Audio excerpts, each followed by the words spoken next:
Lecture du livre de l'Exode.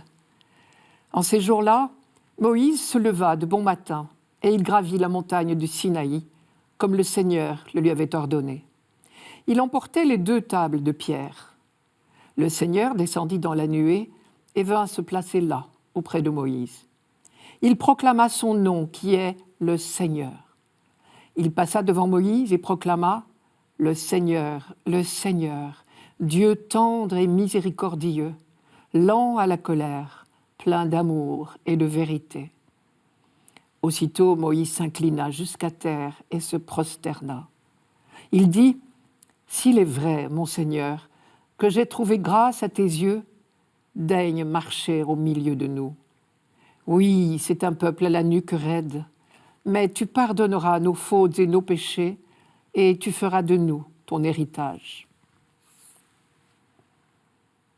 Ce texte que nous venons d'entendre est l'un des plus précieux de toute notre histoire. Dieu lui-même parle de lui-même. Il proclama lui-même son nom, dit le texte. Et la réaction spontanée de Moïse, qui se prosterne jusqu'à terre, prouve qu'il a entendu là des paroles extraordinaires. Et que dit Dieu ?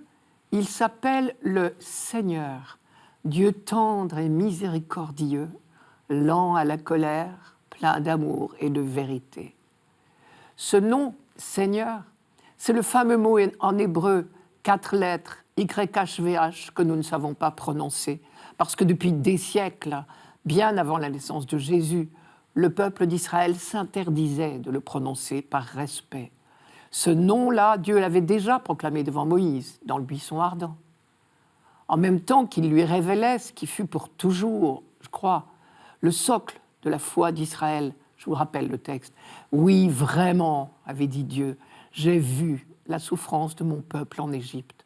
Je l'ai entendu crier sous les coups de ses chefs de corvée. Oui, je connais ses souffrances. Alors, je suis descendu pour le délivrer. Alors, je t'envoie. » C'était déjà une découverte inouïe. Dieu voit, Dieu entend, Dieu connaît la souffrance des hommes. Il intervient en suscitant des énergies capables de combattre toutes les formes de malheur. Cela veut dire que nous ne sommes pas seuls dans les épreuves de nos vies.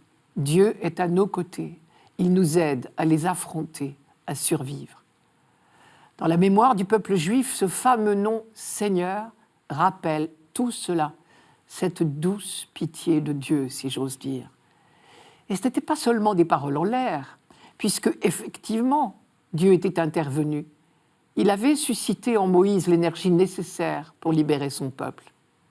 Chaque année, aujourd'hui encore, lors de la fête de la Pâque juive, le peuple juif se souvient que Dieu est passé au milieu de lui pour le libérer.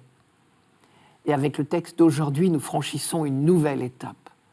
Dieu éprouve pour son peuple et pour nous non seulement de la pitié devant nos malheurs, mais de l'amour. Il est tendre et miséricordieux, lent à la colère, plein d'amour et de vérité.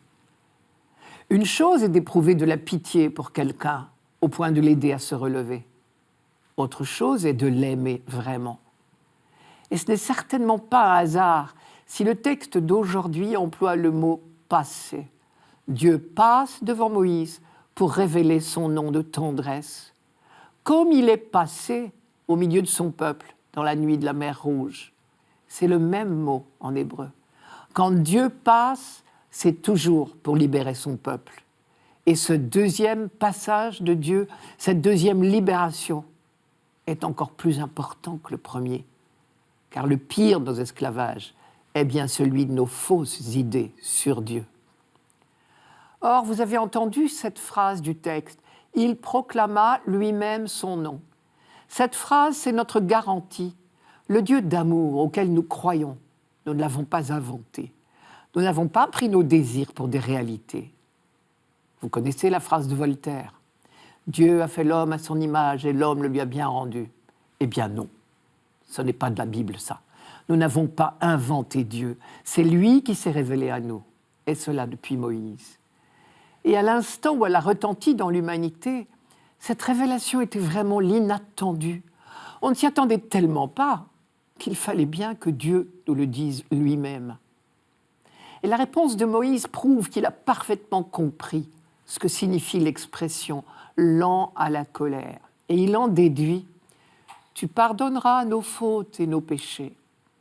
Et il sait que sur ce point, Dieu aura fort à faire, car il a essuyé plus d'une fois les mécontentements de ce peuple à la nuque raide.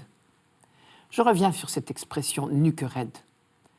Dans une civilisation essentiellement agricole, ce qui était le cas en Israël au temps biblique, le spectacle de deux animaux attelés par un joug était habituel. Nous savons ce que c'est qu'un joug.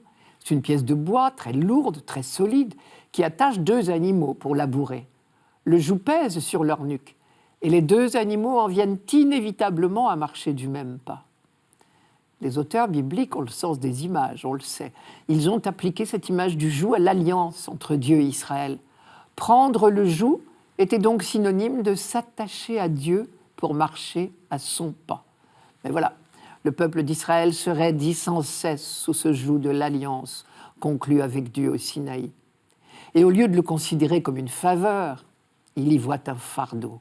Il se plaint des difficultés de la vie au désert et il finit même par trouver bien fade la manne quotidienne, au point que Moïse a connu des jours de découragement profond. Au lieu de se laisser entraîner par la force de Dieu, l'attelage de l'Alliance est perpétuellement freiné par les réticences de ce peuple à la nuque raide. Dernière remarque, cette phrase « Le Seigneur, Dieu tendre et miséricordieux, lent à la colère, plein d'amour et de vérité » est encore valable, évidemment. Et le mot « vérité » résonne dans toute l'histoire d'Israël comme le pilier le plus sûr de son espérance.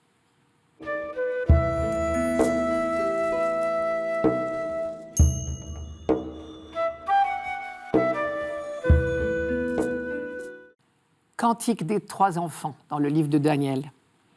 Béni sois-tu, Seigneur, Dieu de nos pères, à toi louange et gloire éternellement.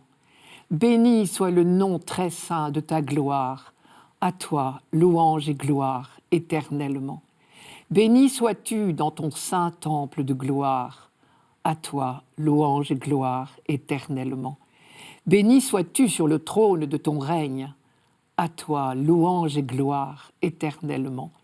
Béni sois-tu, toi qui sondes les abîmes, à toi louange et gloire éternellement. Toi qui sièges au-dessus des kéroubim, à toi louange et gloire éternellement. Béni sois-tu au firmament dans le ciel, à toi louange et gloire éternellement.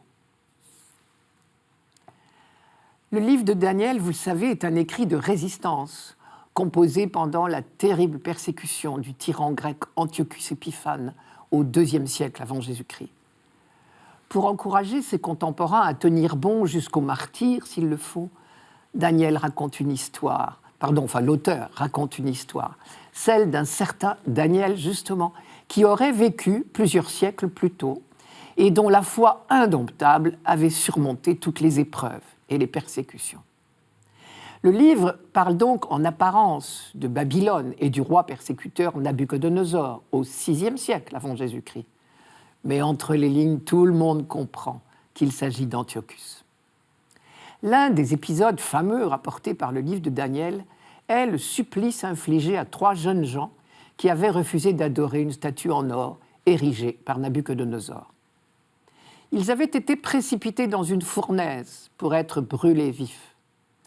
L'auteur force volontairement le trait, évidemment, et le supplice est ce qu'on fait de plus épouvantable. Et la foi des trois jeunes gens et le miracle de leur survie n'en ressortent que mieux. Premier miracle, les voilà donc dans la fournaise surchauffée. Et ce n'est pas eux qu'elle brûle, mais leurs bourreaux. Deuxième miracle, tous ligotés qu'ils étaient, les trois jeunes gens marchent au milieu des flammes en chantant la gloire de Dieu. Mais surtout, le grand miracle, c'est qu'ils font un véritable examen de conscience au nom de tout leur peuple. Et ils donnent là un bel exemple d'humilité. Notre auteur suggère évidemment à ses lecteurs de s'y associer. Je vous donne quelques mots. « Béni et loué sois-tu, Seigneur Dieu de nos pères, et que ton nom soit glorifié à jamais, car tu es juste en tout ce que tu as fait. Tu as exécuté de justes sentences en tout ce que tu nous as infligé, car nous avons péché et agi en impie jusqu'à nous séparer de toi, et nous avons failli en toutes choses. Nous n'avons pas observé tes commandements. Agis envers nous selon ton indulgence et selon l'abondance de ta miséricorde. Qu'ils soient confondus tous ceux qui projettent du mal contre tes serviteurs, qu'ils sachent que tu es l'unique Seigneur Dieu, glorieux sur toute la terre. Au passage, on notera que la phrase « que notre sacrifice en ce jour trouve grâce devant toi », que le prêtre dit au cours de la liturgie eucharistique, nous vient de ce cantique des 3 jeunes martyrs du livre de Daniel. Et la suite du texte est spectaculaire. Plus on attise le feu, plus il y a de victimes parmi les bourreaux autour de la fournaise, pendant que les 3 martyrs se promènent au milieu d'une rosée rafraîchissante.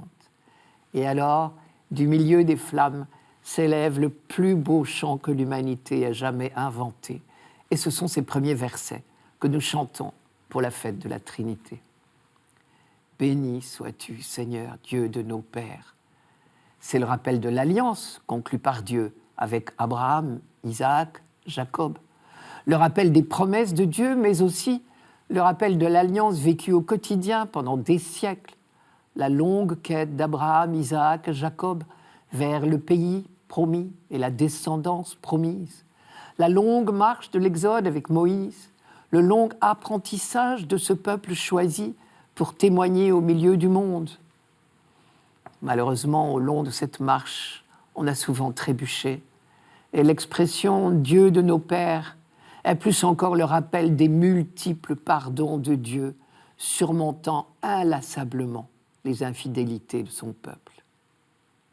Béni soit le nom très saint de ta gloire. Le nom de Dieu, c'est Dieu lui-même. On a tellement de respect qu'on dit le nom, pour ne pas dire Dieu. Béni sois-tu dans ton saint temple de gloire. Ce verset est historiquement situé. Il ne correspond pas au contexte supposé de l'exil à Babylone, car à cette époque-là, le temple avait été dévasté par les troupes de Nabuchodonosor, et là-bas, on n'aurait pas pu chanter cela.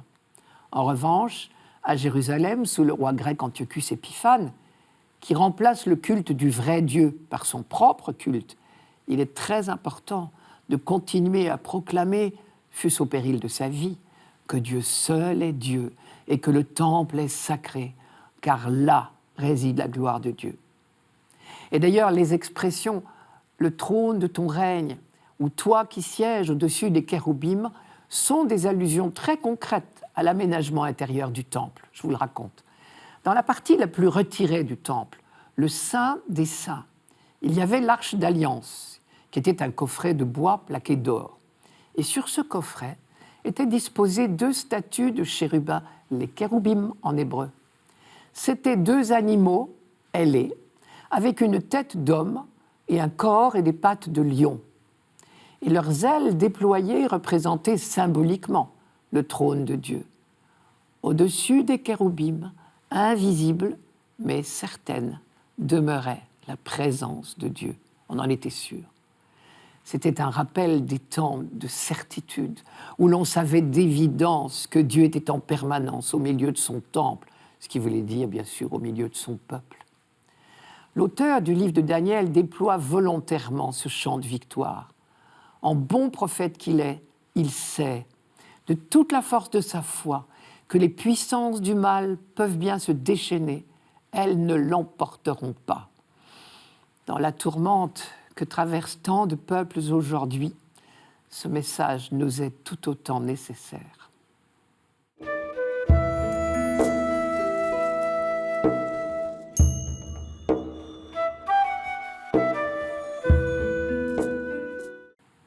Lecture de la 2e lettre de saint Paul apôtre aux Corinthiens. Frères, soyez dans la joie, cherchez la perfection, encouragez-vous, soyez d'accord entre vous, vivez en paix, et le Dieu d'amour et de paix sera avec vous. Saluez-vous les uns les autres par un baiser de paix. Tous les fidèles vous saluent. que la grâce du Seigneur Jésus-Christ, l'amour de Dieu et la communion du Saint-Esprit soient avec vous tous. Vous avez reconnu cette dernière phrase. Je la dis comme nous l'entendons habituellement. La grâce de Jésus, notre Seigneur, l'amour de Dieu le Père et la communion de l'Esprit Saint soient toujours avec vous. C'est la première phrase du célébrant à la messe, bien souvent. Ce qui veut dire que saint Paul termine sa deuxième lettre aux Corinthiens par là où nous commençons nos liturgies. Et ce n'est pas un hasard si c'est le président de la célébration qui dit cette phrase et personne d'autre. Car à elle seule, elle annonce tout le projet de Dieu. Et le président de la célébration, ici, parle au nom de Dieu. Ce que Dieu propose à l'humanité, en quelques mots, c'est d'entrer dans son intimité, dans le foyer d'amour de la Trinité. La grâce, l'amour, la communion, c'est la même chose. Le Père, le Fils, l'Esprit Saint, c'est la Trinité. La grâce de Jésus notre Seigneur, l'amour de Dieu le Père et la communion de l'Esprit Saint, c'est bien le foyer d'amour que constitue la Trinité. Je vous disais que c'est une proposition de Dieu. C'est le sens du subjonctif, soit avec vous. La liturgie emploie souvent des subjonctifs. Que Dieu vous pardonne, que Dieu vous bénisse, que Dieu vous protège et vous garde. Le Seigneur soit avec vous. On n'envisage évidemment pas une minute que Dieu pourrait ne pas nous pardonner, ne pas nous bénir, ne pas nous protéger, nous garder, ne pas être avec nous. Le sens de ce subjonctif n'est pas « pourvu qu'il veuille bien vous bénir, vous pardonner, etc. » En Dieu, le pardon, le don, la bénédiction, ce ne sont pas des gestes ponctuels qu'il doit décider, c'est son être même. Mais pourtant, un subjonctif en français signifie toujours un souhait. Seulement ce souhait ici, c'est nous qu'il concerne. Ce subjonctif dit notre liberté. Nous sommes toujours libres de ne pas entrer dans la bénédiction et le pardon de Dieu. On dit souvent « l'homme propose, Dieu dispose ». En réalité, je crois, moi, c'est tout le contraire. Dieu nous propose en permanence son dessein bienveillant, son alliance. Mais nous restons libres de ne pas entrer dans ce projet. Encore un mot sur cette expression trinitaire de Paul. Les expressions qui parlent aussi clairement des trois personnes divines sont complètement absentes dans l'Ancien Testament, bien sûr, mais très rares dans le Nouveau. Une fois de plus, on voit les progrès de la révélation qui atteint son sommet avec Jésus-Christ. Et c'est cette révélation du mystère d'amour qui est en Dieu qui inspire les recommandations de Paul. Frères, soyez dans la joie. Quand l'Ancien Testament parle de joie, il s'agit toujours du sentiment très fort que suscite toute expérience de libération. On pourrait presque remplacer le mot joie par exultation de la libération. Isaïe, par exemple, annonçant la fin d'une guerre, proclame « Ils se réjouissent devant toi, comme on se réjouit à la moisson. » Car le joug qui pesait sur lui, sur le peuple, le bâton sur son épaule, le fouet du chef de corvée, tu les as brisés. Plus tard, c'est le retour d'exil que le prophète annonce comme une grande joie. Ils reviendront, ceux que le Seigneur a rachetés. Ils arriveront à Sion, Jérusalem, avec des cris de joie. Sur leur visage, une joie sans limite. Allégresse et joie viendront à leur rencontre. Tristesse et plainte s'enfuiront. Et ces expériences de libération ne sont qu'une pâle image de la libération définitive promise à l'humanité. Voici que je vais créer des cieux nouveaux et une terre nouvelle. Ainsi, le passé ne sera plus rappelé. Il ne remontera plus jusqu'au secret du cœur. Au contraire, c'est un enthousiasme et une exultation perpétuelle que je vais créer. C'est encore Isaïe, mais au chapitre 65 cette fois. La joie était considérée dans l'Ancien Testament comme la caractéristique du salut qui s'instaurera à la fin des temps. Quand Jésus parle de joie à ses apôtres, c'est à ce niveau-là qu'il se place et il en donne la raison. Prenez courage, j'ai vaincu le monde. Et c'est ce qui lui permet de dire « Je vous ai dit cela pour que ma joie soit en vous et que votre joie soit parfaite. » Ou encore vous êtes maintenant dans l'affliction, mais je vous verrai à nouveau. Votre cœur alors se réjouira, et cette joie, nul ne vous la ravira. La deuxième recommandation de Paul, c'est « soyez d'accord entre vous ». Et on est frappé de son insistance sur la paix. « Vivez en paix, et le Dieu d'amour et de paix sera avec vous. Saluez-vous les uns les autres par un baiser de paix. » On a là un écho de la prière de Jésus pour ses apôtres dans l'évangile de Jean. « Qu'ils soient un pour que le monde croie. » Paul le dit à sa manière encore dans la lettre aux Romains. « Que le Dieu de la persévérance et de la consolation vous donne d'être bien d'accord entre vous, comme le veut Jésus-Christ, afin que d'un même cœur et d'une seule voix, vous rendiez gloire à Dieu le Père de notre Seigneur Jésus-Christ. » Cet accord se manifeste liturgiquement dans le baiser de paix, car la formule « saluez-vous les uns les autres par le baiser de paix » que l'on retrouve plusieurs fois dans des lettres de Paul, vise ce geste liturgique qui existait déjà de son temps. Vers 150 de notre ère, saint Justin racontait « Quand les prières sont terminées, nous nous donnons un baiser les uns aux autres. » Nous avons heureusement retrouvé ce geste tellement symbolique depuis le Concile Vatican II.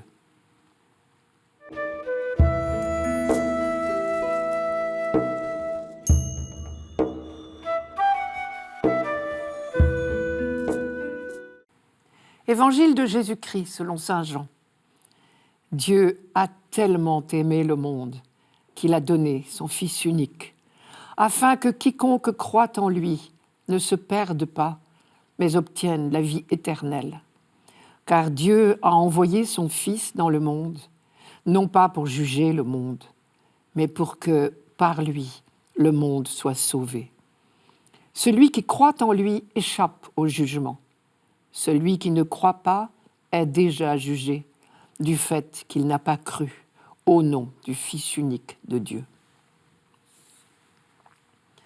Dieu a tellement aimé le monde qu'il a donné son Fils unique. C'est le grand passage de l'Ancien Testament au Nouveau Testament qui est dit là. Dieu aime le monde, c'est-à-dire l'humanité. On le savait déjà dans l'Ancien Testament. C'était même la grande découverte du peuple d'Israël. Mais la grande nouveauté du Nouveau Testament, c'est le don du Fils pour le salut de tous les hommes. Dieu a tellement aimé le monde qu'il a donné son Fils unique, afin que quiconque croit en lui ne se perde pas, mais obtienne la vie éternelle. Si je comprends bien, il suffit de croire en lui pour être sauvé. Voilà la grande nouvelle de l'Évangile, et de celui de Jean en particulier. Je vous rappelle ce qu'il dit dans le prologue. « À ceux qui l'ont reçu, à ceux qui croiront en son nom, il a donné de pouvoir devenir enfants de Dieu. » Et encore un peu plus loin, au chapitre 3, Jean rapporte cette parole de Jésus. « Celui qui croit au Fils a la vie éternelle. » Et quand il dit « vie éternelle », Jésus évoque autre chose que la vie biologique, bien sûr. Il parle de cette autre dimension de la vie, qu'est la vie de l'Esprit en nous, celle qui nous a été insufflée au jour de notre baptême. Pour lui, c'est cela le salut. Être sauvé au sens biblique, c'est vivre en paix avec soi et avec les autres. C'est vivre en frère des hommes et en fils de Dieu. Pour cela, il suffit, nous dit Jésus, de nous tourner vers lui. Pour pouvoir être en permanence inspiré par son esprit qui nous souffle des comportements de frères et de fils. Pour parler à la manière de la Bible, on dira « il suffit de lever les yeux vers Jésus pour être sauvé ». C'est une nouvelle extraordinaire si on veut bien la prendre au sérieux. Il nous suffit de nous tourner vers lui et d'accepter de le laisser transformer nos cœurs de pierre en cœurs de chair. Pourquoi ? Parce que sur le visage du crucifié, qui donne sa vie librement, l'humanité découvre enfin le vrai visage du Dieu de tendresse et de pardon, à l'opposé du Dieu dominateur et vengeur que nous imaginons parfois malgré nous. Qui m'a vu a vu le Père, dit Jésus à ses disciples dans le même évangile de Jean. La seule chose qui nous est demandée, c'est de croire en Dieu qui sauve pour être sauvé, de croire en Dieu qui libère pour être libéré. Il nous suffit de lever vers Jésus un regard de foi pour être sauvé. Et c'est ce regard de foi et lui seul qui permet à Jésus de nous sauver. Et là, on ne peut pas ne pas penser à toutes les fois dans les évangiles où Jésus a relevé quelqu'un en lui disant « Ta foi t'a sauvé ». Cette annonce de Jésus dans son entretien avec Nicodème, Jean la médite au pied de la croix. Et c'est là que lui revient en mémoire une prophétie de Zacharie qui annonçait le salut et la conversion de Jérusalem à la suite de la mort d'un homme aimé comme un fils unique. Dieu dit, je cite Zacharie, « Dieu dit, je répandrai sur la maison de David et sur l'habitant de Jérusalem un esprit de bonne volonté et de supplication. Alors ils lèveront les yeux vers moi, celui qu'ils ont transpercé. Ils pleureront sur lui comme sur un fils unique. Ce jour-là, une source jaillira pour la maison de David et les habitants de Jérusalem en remède au péché et à la souillure. » C'est au livre de Zacharie, chapitre 12, versets 10 et 13, verset 1. Je pense que pour saint Jean, cette prophétie de Zacharie est une lumière très importante. Quand il médite sur le mystère du salut accompli par Jésus-Christ, c'est à elle qu'il se réfère. Et on la retrouve dans l'Apocalypse de Jean. Je cite, « Voici, il vient au milieu des nuées, et tout œil le verra, et ceux-mêmes qui l'ont percé. Toutes les tribus de la terre seront en deuil à cause de lui. » Et du coup, nous comprenons mieux l'expression « Fils unique ». Dieu a tellement aimé le monde qu'il a donné son Fils unique. Il est l'unique parce qu'il est la plénitude de la grâce et de la vérité. Il est l'unique aussi au sens de Zacharie parce qu'il est l'unique source de vie éternelle. Il suffit de lever les yeux vers lui pour être sauvé. Il est l'unique enfin parce que c'est lui qui prend la tête de l'humanité nouvelle. Là encore, je retrouve Paul. Le projet de Dieu, c'est que l'humanité tout entière soit réunie en Jésus et vive de sa vie, qui est l'entrée dans la communion d'amour de la Trinité. C'est cela qu'il appelle le salut, ou la vie éternelle, c'est-à-dire la vraie vie. Non pas une vie après la vie, mais une autre dimension de la vie dès maintenant. Ailleurs, saint Jean le dit bien, la vie éternelle, c'est connaître Dieu et son envoyé Jésus-Christ. Et connaître Dieu, c'est savoir qu'il est miséricorde. Et c'est cela le sens de l'expression « échapper au jugement », c'est-à-dire à la séparation. Il nous suffit de croire à la miséricorde de Dieu pour y entrer. Il nous suffit donc de croire pour être sauvés. Mais nous ne serons pas sauvés malgré nous. Nous restons libres de ne pas croire. Mais alors nous nous condamnons nous-mêmes. Celui qui ne croit pas est déjà jugé du fait qu'il n'a pas cru au nom du Fils unique de Dieu. Mais celui qui croit échappe au jugement. C'est bien ce qu'a fait le bon larron. Sa vie n'avait rien d'exemplaire, mais il a levé les yeux sur celui que les hommes ont transpercé. Et en réponse, il a entendu la phrase que nous rêvons tous d'entendre. Aujourd'hui même, tu seras avec moi dans le paradis.